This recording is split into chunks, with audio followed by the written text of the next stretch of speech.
I'm excited to talk about one of my favorite conferences, obviously ASCO. It's coming up pretty quickly here, and I know we're strategically working with a lot of clients to really map out a lot of strategies. And then obviously I know I've been working with a lot of clients even since November of last year. And the people that are watching this, obviously we're focused on ASCO, but if there's other major conferences that you have, a lot of the tactics and strategies that we're talking about, Kelly and I are talking about today, can be leveraged for other major trade shows, major conferences that you're maybe planning for. So again, ASCO is coming up pretty quickly here, May 31st. I know, Kelly, you just finally booked your hotel. I had a calendar invites to remind me to get mine booked. So I ended up booking that a few months ago, but excited to talk specifically about, again, ASCO. And, obviously there's a lot of things that are happening at ASCO, cancer research, drug development, obviously, new test options that are out there, poster presentations, regular presentations, keynotes, and definitely excited about it. What are some of the things you're excited about ASCO this year? I always like secreting myself in some of the sessions because I'm always drawn to it. It's such a passion of mine, oncology, that I'm the one that's secreting myself in one of those sessions, and sometimes only getting every third word that I'm looking up. But I love getting in some of the sessions. I also like the patient advocacy that goes on there. Just like AACR, it's one of those that really does a nice job of really bringing together a lot of patient advocacy, as well as on the HCP side. Absolutely.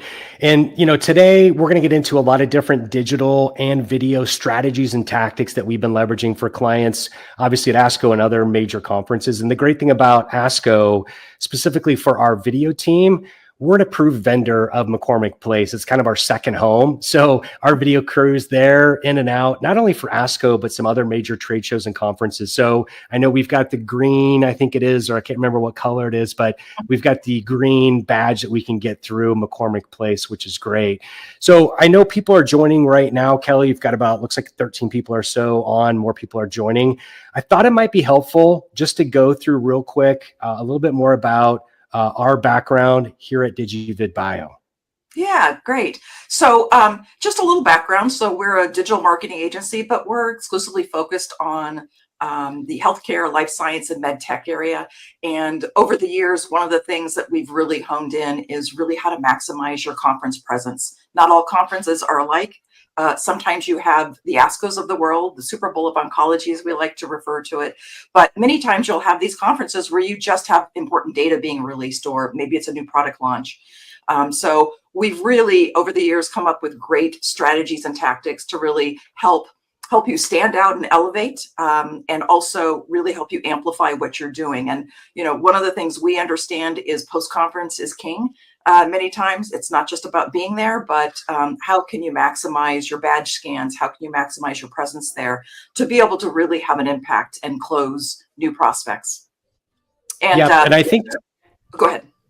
Yeah, no, I was just going to piggyback off that because it's, we work with a lot of early stage startups to fully commercialized, and the tactics that we're going to go through today for both video and digital help amplify a lot of the things on early stage startup or fully commercialized, because that's the beautiful thing about both digital and video. And there's a lot of challenges, right? That a lot of our clients, a lot of conversations that we're having, and this started long before the pandemic, right? When it comes to just the landscape and trying to reach medical oncologists, or, if you're watching this and you're trying to reach other niche HCPs, we get it, right? The challenge is real. It's more challenging now than ever for the sales team to get into the physician's office. And a lot of the tactics that we're going to go through today will help amplify not only what the sales team's doing, obviously, with sales enablement. We're going to talk about video. We're going to talk about digital tactics that will be able to show reports which physician is showing the most interest, that the marketing team obviously can share with the sales team, which is great. And again, that's the challenge, right? It's not all physicians want a sales rep to come into the office. The other thing when it comes to challenges, and I know you've heard a lot of this too, Kelly, is, conference rates, ASCO, right? The price is not going down, right? They're going up. And it's not a matter of, if you need to go, it's a matter of how you can amplify a lot of the things, again, that we'll talk about today and squeeze out more ROI. Because, the other thing that's a challenge, and I know you're going to talk about it here too, Kelly, is like social media. Like, what's the landscape of social media right now with the medical oncologist and just regular oncologists? Great question. So one thing we keep hearing over and over is social media from an organic standpoint just isn't producing the results. But the good news is that people can leverage social media with a little bit of paid spend, and we can even do it getting pretty granular with NPI targeting as well with social media. And that's a big area. Just over and over, we keep hearing clients say, I can't just throw up some posts anymore. I now need to be more strategic, and I maybe need to put a little spend behind that social media to really get the impact and the results they're looking for. And I'll also just kind of talk about webinars a little bit. So we keep hearing over and over that webinars just aren't as effective as they used to. And I think there's a lot of saturation with webinars. You can get people to sign up, but because people are so damn busy, so often what they're doing is checking the box, and they want to get that on-demand recording after, because they couldn't align with when that actual live webinar was. So, but what we're hearing though is people get that on demand, and then they're not going back and actually viewing it. So it's getting harder and harder to make an impact with webinars. Absolutely. And again, that's why we're having this LinkedIn Live. We're going to talk about digital. We're going to talk about, and Kelly, you mentioned it here a little bit, which is great, because we're going to talk about NPI numbers, national provider identifiers. We're going to talk about billing codes and how you can leverage that. We're also going to talk specifically about different video tactics as well. And it kind of teed it up here on this slide for me, but specifically, let's say right now, and again, we're focusing on ASCO, but if there's some other major conferences, trade shows that are a bigger opportunity for you, a lot of the things that we're going to discuss today can be applied to other conferences and trade shows. And if you've got a comment or a question, we've got Duvani on our team. He's one of our marketing specialists that's monitoring the chat feature, the comment feature here on LinkedIn Live. So if you have a burning question, feel free to drop it in the comment section. Or if you want to hold that question and reach out to Kelly or myself after this LinkedIn Live, that's totally fine. But again, we're going to talk through strategies specifically to help amplify what you're doing. So if you have a product launch, if you've got data that you're releasing, if you've got abstract, if you're just got a major announcement, right, we're going to talk about ways to help amplify that. Obviously, having a booth at ASCO is a major expense. So we're going to help and showcase different ways that you can help drive additional booth traffic. And then obviously, to your point, Kelly, talking about the holy grail of post-conference follow-up. What are some of the strategic things that we're doing with clients to help with that? And then we kind of teed it up a little bit too, is video. We're going to talk about the superpower of video and how you can capture strategic video footage, again, not only at ASCO, but other conferences and trade shows. And then just the last couple quick things here, and we'll definitely get into it, is using NPI numbers, how our data, we've got a couple different data partners that we leverage to help mine that information, that data to reach, physicians online digitally. I know it sounds kind of creepy, right, Kelly? Like we're talking about NPI numbers, right? But as marketers, we're kind of all creepers, right? And if you want to go down the rabbit hole specifically about national provider identifiers and billing codes, the last two actually previous LinkedIn Lives, Sean, our data guy, he went down the rabbit hole talking a lot about that. We'll discuss it at a high level here, but if you want to learn more, we'll put that in the comment section as well. And then just the last thing is, the great thing about this NPI number, the campaigns that we're actively leveraging and using, is you can get a report every single month that shows which physician saw your ad, clicked on your ad. So as a marketer, right, that's great to be able to turn those, sales leads into more qualified leads, right? And we've got the data to be able to show that.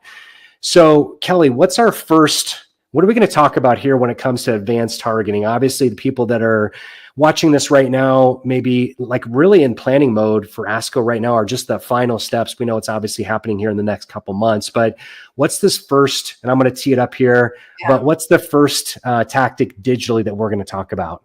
So one of the tactics that doesn't get used enough is the geofencing because it has very little waste. And it's based on, when we put together a campaign, it's based on the number of attendees. So you get a really good coverage of your attendees that you're looking to make an impact on. Yeah. What I love about this too, there is a certain percentage of waste, and that's not the part I love about it. But it's specifically to that conference, and it's a little bit different than the NPI targeting, because the NPI targeting that we'll talk about a little bit later is very specific. It's based on a unique identifier. This is different, where it's based on your mobile phone. Right. We all have smartphones. As we go through McCormick Place. So the way it actually works here, I'll put it up on the screen.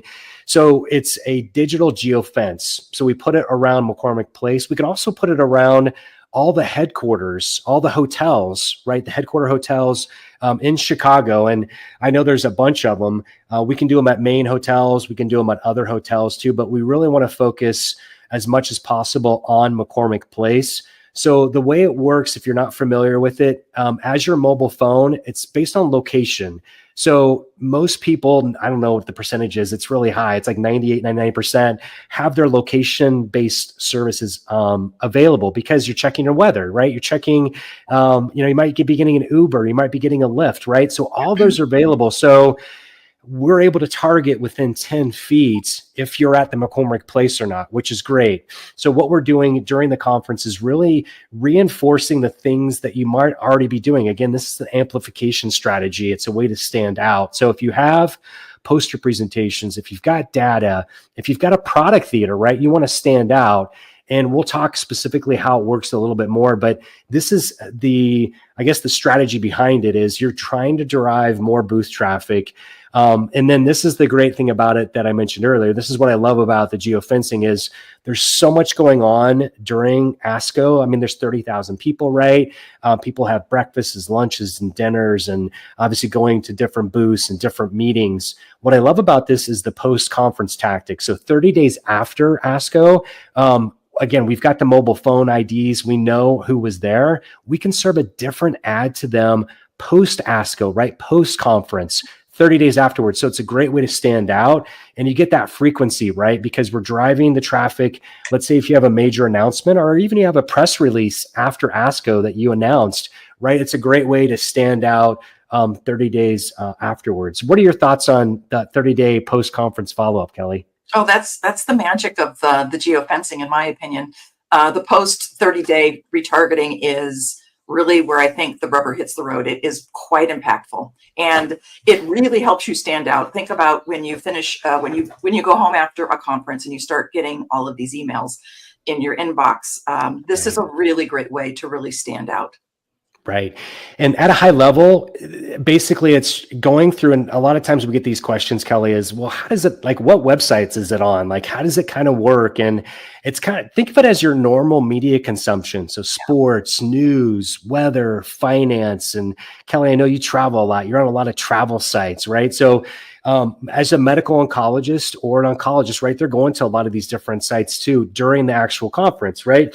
And so if they're checking the stock market, if they're checking sports scores, maybe if they're checking to, book another flight somewhere else, like they're navigating these different lifestyle sites. What I love about this too is it's cross device. Kelly, I don't know about you, but I have about 4 different devices that I toggle with. And typically we start on the mobile phone device because that's where we get it, but it's cross screen, right? So if you have a laptop, desktop, the technology is sophisticated enough to be able to do cross device as most people kind of navigate online. And this is a case study. Time is kind of limited, Kelly, and I know we're not going to get into this geofencing case study, but if you're watching now, you've got some interest, you want to learn more about specifically this case study, Kelly and I are happy to email it to you. Just, obviously connect with us here on LinkedIn, or if you've got our email address and you want to see this geofencing case study, feel free to reach out to us, Kelly or I, and we'll get that to you. Hey, Kelly, before we get into the next topic, is there anything else you want to mention about geofencing? Just that it gives you a kind of a continuing dialogue, and you change up your creative to really talk to the people who are seeing your ads in the space. So for instance, if you're running some, when you're talking about geofencing at the conference, you're going to have a different message than what you're going to have post. And it's really very effective. Love it. Love it. So speaking of effective and kind of unique and standing out, right? These are amplification strategies to help amplify what you're doing already. One of the things, and we've all seen this before, those screens, right? Those digital screens that come right when you walk out of McCormick Place, or if you're in San Diego or San Francisco, any of the major cities have these. It's called digital out of home. We've all seen them before, right? Those are the billboards, the LED screens, the digital signage. Typically it's video. So you can see a map. I know it's really tiny on this screen, but again, if you've got some interest and you want to learn more about digital out of home, we can send this to you. The screenshot that's really teeny tiny on here is basically Chicago. It's downtown Chicago. It's McCormick Place. So we can get very specific on which screens we can run this. So let's say, for example, you have a product theater, you've got data, you've got a new test. This is a great way to stand out, and it's much more cost effective than trying to advertise directly with ASCO, right? Kelly, you and I have discussed a lot of strategic things way back at the end of last year. I know it, like just as an example, if you wanted to advertise on ASCO's main website, it's about $100,000 for the year, right? It's based on page views and display ads, which is, that's expensive. Even if you're a pharma company, right? That's pretty expensive. So this digital out of home, it's definitely much more, less costly. It's definitely targeted as well. It's the masses, right? So, as you and I come out of ASCO and a lot of other people, those 30,000 people are coming out of ASCO. It's a great way to stand out. It's video. So it really hacks the attention of that prospect. And I know, Kelly, you've seen this before too, and you've probably seen QR codes, right, on some of these. Absolutely. Absolutely. And it's one more layer and really creates that, for a lack of an overused word, that omni-channel approach where you're literally layering in levels of impact and exposure to your customers. And I will say that McCormick Place has some really interesting areas, all different types of things that you would have believed. I was pretty taken back by the way that you can place this around McCormick Place in so many different areas. Yeah. And as we're strategically working with our clients, we know this is like a top of the funnel, right? This is awareness. This isn't direct response. And the great thing about it, if you wanted to put a QR code in there, you can kind of make a direct response. Obviously, not everybody is going to scan, the QR code that's on there, but it's a nice thing to put up there. If someone wants to learn more about your solution, right, you can educate them with that QR code. So it's definitely a tactic, maybe not for everybody, but again, if you're trying to stand out, you're trying to create that awareness, you're trying to create that like top of the funnel, that information, digital out of a home is a great way to do it. So I know we're kind of switching gears here a little bit, Kelly. I think we want to put on our video hat, right? We want to talk about the superpower of video. And I know you and I have been to many conferences working with clients, and video is one of the easiest things, at least in my mind. I know your mind too, because we do this all the time. But as you're mapping out, again, ASCO or any other conferences, your key opinion leaders are there, right, Kelly? Your KOLs are there. Your customers are there.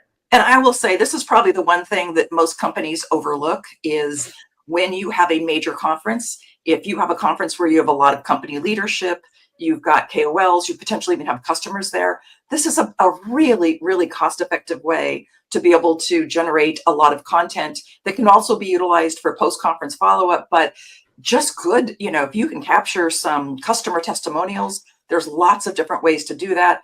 Product theaters, I don't know why you wouldn't want to capture a product theater. If you're paying $100,000 for the privilege to do a product theater, I know a lot of our clients love the fact that we can videotape it for them. We can even live stream it.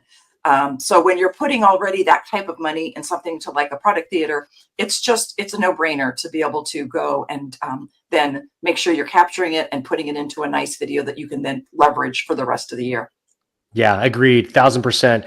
What I love about the crew being there, again, you nailed it with the KOLs being on site, right? So I know you and I were on a call yesterday just talking and strategizing with a client about, hey, do we want to do it on the trade show floor or do we want to do it in a hospitality suite?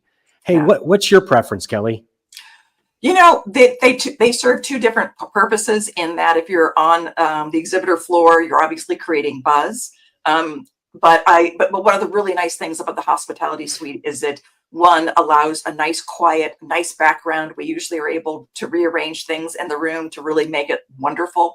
And then you can just schedule your KOLs, your customers, whatever throughout the day. And then your marketers or your team can also stay there. So it's a really cost-effective way to capture good content and create a very professional setting with little noise.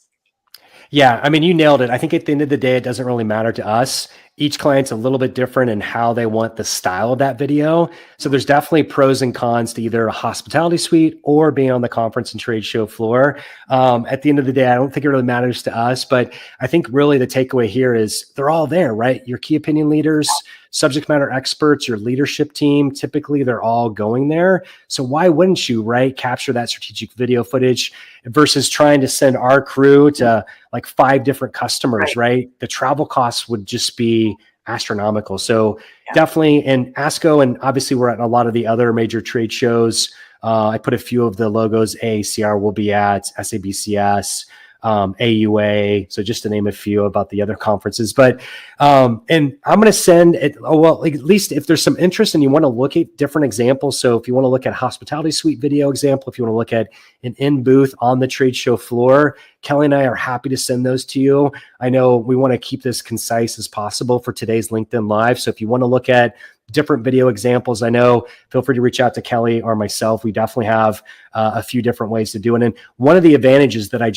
as I looked at this slide real quick, Kelly, is, if we're on the trade show floor, we're obviously capturing that strategic interview footage with the KOL or subject matter expert, but we also can get B-roll of the booth, right? So we can incorporate that. So it's not just all talking head. So if you're spending a lot of money, obviously on your booth, or if you've got an instrument that you want to showcase, like that's one of the advantages, obviously being on the trade show floor, is we can capture specifically that B-roll that can be incorporated right into that video as well. Moving on quickly here. I know we've been on for about 22 minutes, it looks like here. Follow-up. You mentioned this, like this is the holy grail, right? So I know we covered ground when it comes to the digital tactic, geofencing, and obviously video. We're going to get into the follow-up strategy with both of those tactics. And then the third and final piece that Kelly and I will talk about, we're going to go down the rabbit hole at a high level, talking about those MPI numbers. So if you're interested in learning more at a high level about those MPI numbers, hang on, it's coming up pretty quickly. But Kelly, I know we've got a couple different things that we're typically recommending when it comes to post-conference follow-up. When it comes to the geofencing, how does that, let's talk a little bit more about that 30-day post-conference follow-up. Yeah, this is really, I think, where geofencing is probably the most important. And what's interesting is we see a lot of clients that put a lot of focus on doing, they get their booth, maybe they're sponsoring certain things, but and there's so much focus at the conference that I think many times clients are so exhausted by the time post-conference activities need to start happening that they will check the box and just send out an email to their badge scans. And it's a lost opportunity, quite frankly.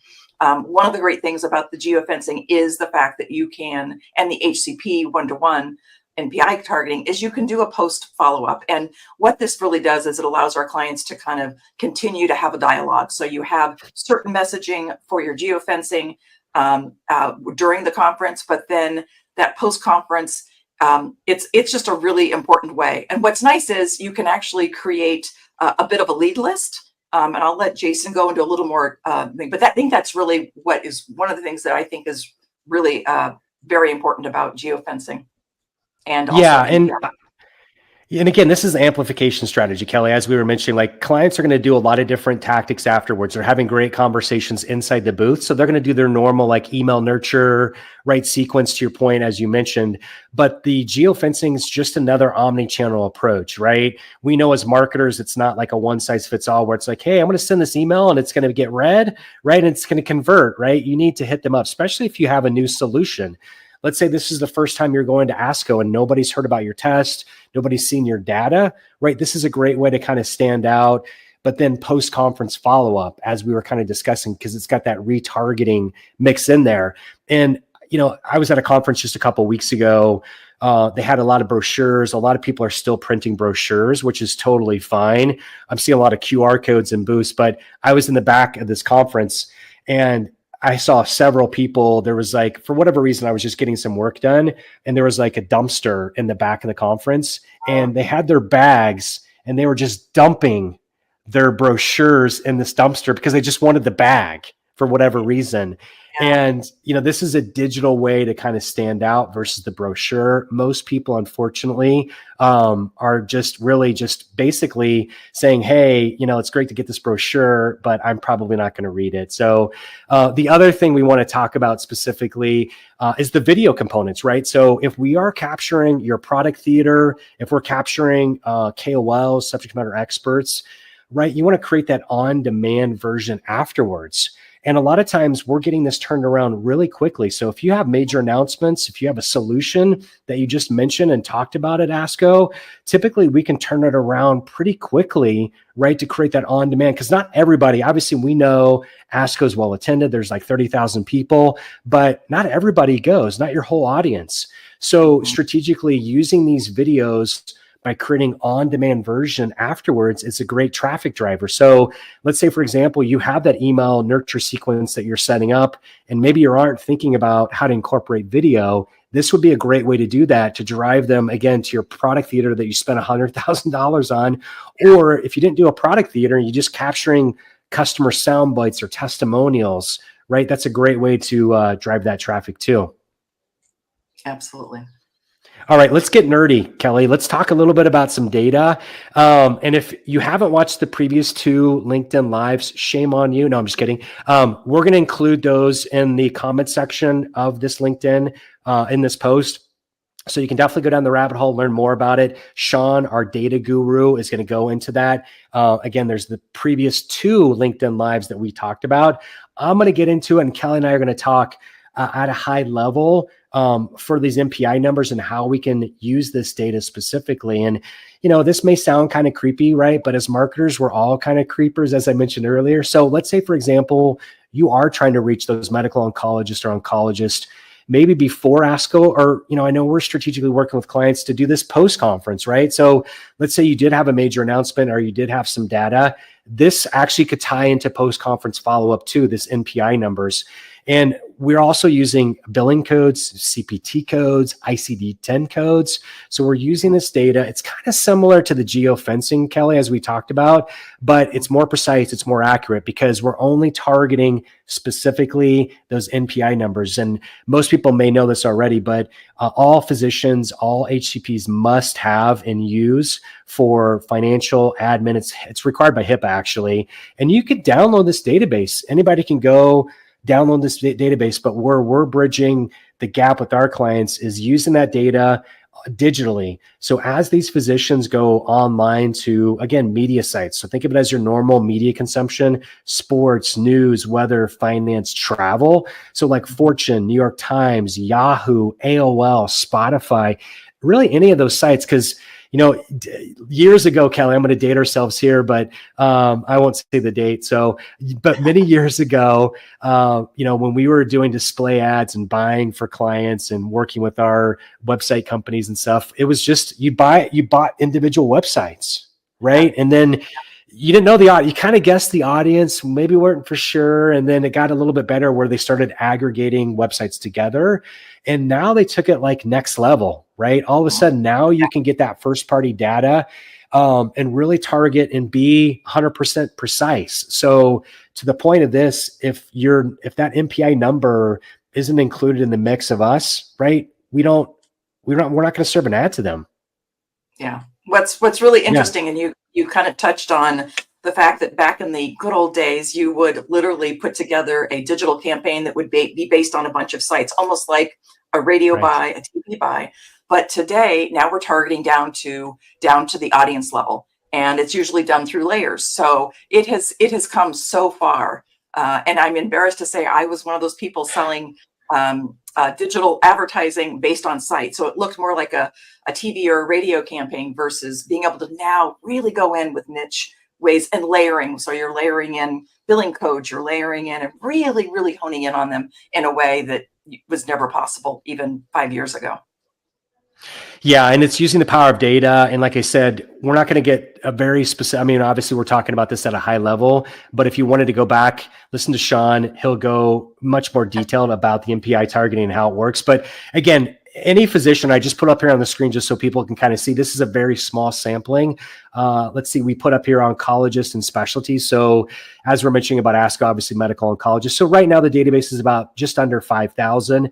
But if you're planning for other conferences and you're trying to reach pediatricians, surgical oncologists, hematologists, right, urologists, radiologists, really any niche HCP, we can target them online. And then we're getting very strategic with our clients when it comes to honing in on certain territories. So we can include like layering in geo-targeting and geo-fencing as well into these numbers. But the other thing too that we're typically doing is retargeting, right? We want to put retargeting into the mix. And Kelly, I know you're familiar with it. Obviously, we get retargeted all the time. Yeah. What I love about the retargeting is, we're sending traffic to that prospect site. So if it's a test, if it's the data, they may not like look at that information all then, right? It's like, when most consuming people aren't like media online, like you're kind of hopping around.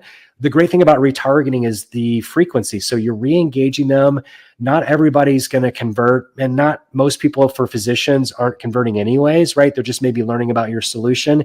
So the banner ads, the display banner ads, follow them online. The other thing about this, it's called programmatic. It's called display advertising, right? As marketers, we like to call things several different things, but it's definitely part of the campaigns that we're putting together, because if they saw your ad, if they clicked on your ad, they're going to be put into the retargeting pool to get those people. And typically we're running these campaigns for 30 days, Kelly, usually the retargeting. Yep. And this is, once again, really falls into that post conference conversion goal. And it's just a really great way to change up the messaging that's more of a post-conference conversion, and really making yourself stand out from the typical marketer out there that is maybe just doing an email in an inbox. This gives you can certainly do that as well, but I would suggest incorporating video and then layering this on top, being able to reach them digitally with one more impression, another exposure. So. Absolutely. And as I was mentioning earlier, and we talked about, and this is where clients start drooling, is the reporting, right? So the reporting is great because we've got that data up front. And so every single month we're sharing the data with our clients, right? To say, hey, let's say you're targeting, those medical oncologists. Let's say, for example, the report comes back, and just as an example, let's say there's 100 oncologists that saw the ad, maybe clicked on it. The great thing about the reporting, and I want to put it up here on the screen, we can get very specific. And again, this is why clients are drooling, because it's like a lead report, right? So what happens is we've got the MPI number, and I know the screen is really teeny tiny and you can't see this up there.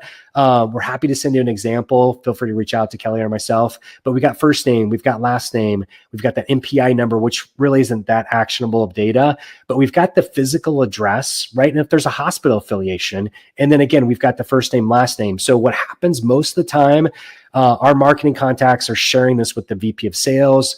Then the VP of sales is really uploading this to like a CRM, like Salesforce or HubSpot. And then if you have a large sales team or even a small sales team, it doesn't really matter.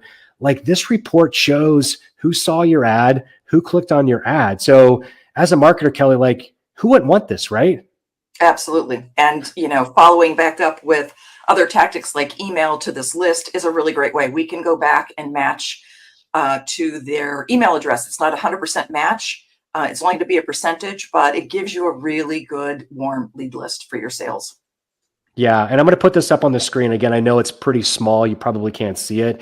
Again, feel free to hit Kelly up or I after this LinkedIn Live, and we can send some of this into you. But this is like the fields of the spreadsheet. So you got the MPI number, you got first name, last name, address, title, specialty. Really, that's a hospital affiliation. Those are really the actionable information. So let's say you have a new solution or you've got a fully commercialized solution. Like this report goes back to that, whatever it's been like 30 some minutes ago, Kelly, where we talked about what are the current challenges in reaching medical oncologists? Well, the sales team is having, more challenges now than ever to actually get in and talk to the physician. Well, let's say if you had that data, like how would that change your sales approach, right? To know, to get a Right. list every single month to say, hey, these are the actual physicians that, again, saw your ad.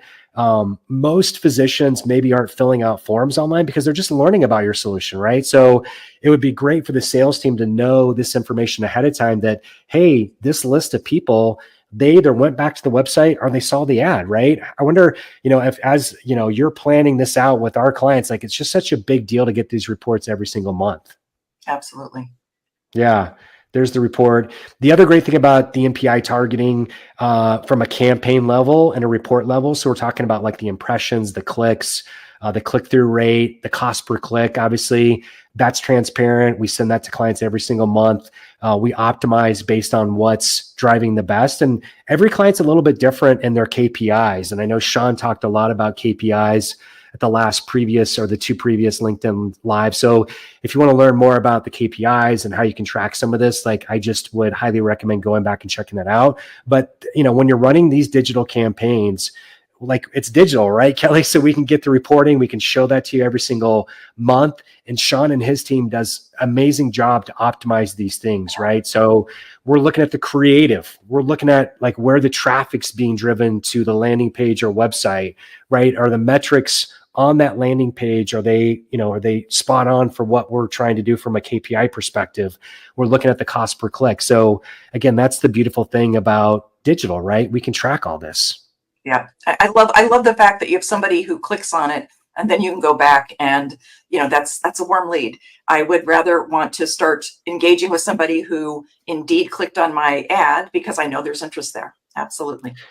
Yeah, and we have a creative in-house team as well, obviously. So we work with clients. Some clients send us like a static image of what they want. So again, if it's like a, announcement, if it's a new solution, if it's a new test, if it's data, we look at that information. Our creative team typically, we resize those ads that clients send to us because, as I was mentioning earlier, most people, this is cross device. So Kelly, I know I have 4 screens, as I mentioned, you probably have 3 or 4 as well. So we resize the ads based on the different screen sizes, right? So if it's mobile, desktop, laptop, obviously. So we're changing those sizes, and then we're doing animation to these. So the best way to think of it, the technical term for this is HTML coding. Not that you need to remember that, but basically it's a fancy term for, the text pops in, the image pops in, right? It's a great way to hack the attention of your prospect because when we're running these ads across all those different lifestyle sites, as I was mentioning, like you want to stand out, right? You want to hack the attention of your prospect. So usually static ads typically aren't getting the best, as good as results as those ones that I was mentioning that has motion, the text is popping in. Or the other great thing about this NPI targeting as well, and I didn't really mention it, but I'll mention it here, we can do video creative too. So as we were mentioning, if you're capturing strategic video interviews, testimonials at ASCO or any other major trade shows, we can incorporate this into, it's called a pre-roll ad, right? So it's, let's say, for example, you're trying to get highlights of one of the games, one of the sports games or the stock market, right? It's like breaking news. This pre-roll video ad shows up before the ad you want to see or the content that you want to see actually. So it's like a 15-second spot. It's really quick. Again, it's a way to stand out and hack the attention. I just wanted to mention that. It kind of popped into my head there. And then, here's some examples too up here on the screen. So this is, you can see up in the top left corner. Again, I know it's really small. We can send this to you if you've got some interest in looking at this more closely. These are the different ad sizes for mobile versus desktop. And again, to create something that's really important, Kelly, but you also want to think of it as, we get this a lot of times too, where it's like, hey, we want to put a lot of information right on this ad so we stand out. And that's where we really push back on a lot of clients, right, Kelly? Because it's like, what do we usually say to clients? Like, it's like smaller is better, or what are we typically saying in that when it comes to these banner ads? I think it's less is more, but actually what it is animation and motion is really important here.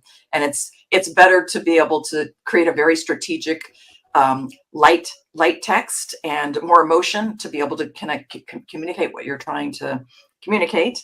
And also what we like about this is it's really creating a dialogue, especially when we're talking about using NPI targeting pre-conference, also using geofencing during the conference and then post. And you really want to think about an unfolding dialogue and bringing that bringing that prospect across that journey and changing the messaging up based on the time that you're marketing to them. Yeah, typically we're running these campaigns for a year, but to your point, it's not the same creative like for the whole year, right? So what we're doing is we're looking at conferences, we're looking at product launches, we're looking at when they're releasing data to put that information in that banner ad. Another way to think of the banner ad, it's like a billboard, right? So when you're driving down the road, you see those billboards, it's limited text, there's maybe an image, and then there's a call to action, right? We want to just pique the interest. We want to have that aha moment on that banner ad. So they're like, yeah, let me click on that. That sounds kind of interesting, right? Or, you want to put on there something that's going to appeal to them. So they want to, again, we want them to drive them back to the landing page or website. So that CTA is important. But again, you can't put everything in that ad. And Kelly, I know we're kind of winding down. So specifically for ASCO, or if you're watching this and maybe ASCO is not the most important conference for you and you've got other conferences, or maybe you're planning for ASCO, maybe even for next year, right? We're typically working with clients throughout the year for every single conference to really maximize. So if there's some interest, Kelly, like what are typically next steps for clients or somebody maybe that hasn't worked with us before? Yeah, what we typically do is we'll set up a discovery call, and we're really going to want to dig into what conferences are important, because not all conferences are the same as it relates to how important they are to a particular marketer.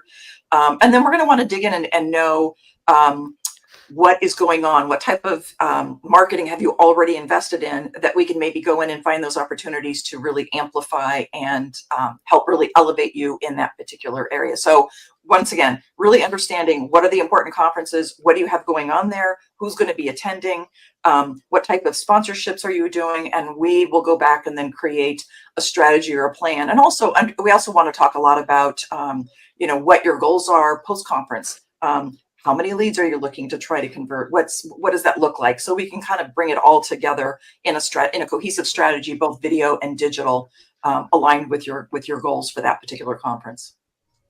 Yeah, spot on. And typically what we're doing is depending on the conference, when it is, I mean, some clients we're speaking with and strategizing 120 days before, right? Because they're thinking about it to warm up the audience.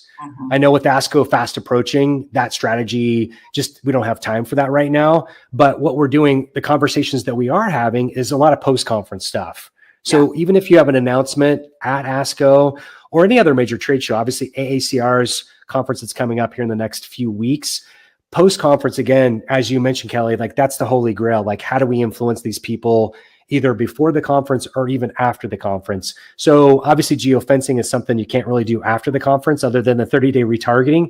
But strategically for the NPI targeting, you can do that before, during, after, and really anytime throughout the year. Right, Kelly? Yep, absolutely. And we have a lot of discussion around how do we integrate the sellers' influence in this. So not all sellers can go to these conferences, but we really want to understand what are you currently doing and how do we integrate engagement with the sellers to be able to get closer to a conversion. Yep. Kelly, I think that's it. I know we're right at 43 minutes. I know Duvani, our marketing specialist, dropped in the comments the previous 2 LinkedIn Lives that Sean goes down the rabbit hole specifically more about the NPI. So if you want to learn more about the NPI targeting, billing codes, anything really data centric, Sean in that LinkedIn Live will help you. But if you're mapping out any other conferences, trade shows, again, I know this was focused on ASCO, but if there's any other major conferences that you're planning for, feel free to reach out to Kelly or myself. Really, we just wanted to be educational in this information. We think it as very strategic, obviously, Kelly. So like conferences are just one of the things that probably, I don't know, every client of ours goes to. So we're always trying to maximize ways that we can effectively move the needle for their business. Any other last thoughts, Kelly, as we wrap here? Just, we know conferences are a really great way to drive conversion, but so often we see marketers just checking the box, partially because many times they're doing more with less and are a bit overwhelmed, especially when you have a conference or an event like ASCO. It's very daunting, but most of our clients are already spending quite a bit of money, a lot of money invested in not only, renting and being there with a booth, product theaters, flying out all of your sales and marketing people. So it makes sense to really take a much more strategic approach to really make an impact versus just checking a box. Absolutely. And if anybody has questions on any of the tactics, strategies, videos, feel free to reach out to Kelly or myself. We're obviously on LinkedIn. Or if you have our email address, feel free to hit us up via email. But as you plan out conferences for the rest of this year, or even into next year, hopefully these strategies help drive the best results for you. So thanks for tuning in. And if you just were on for a little bit and watching it and wanted to come back, the great thing about LinkedIn is this LinkedIn Live is available. So you would just use that same URL to join, and you can get available access to this LinkedIn Live anytime. So again, thanks for everyone for joining. Bye for now.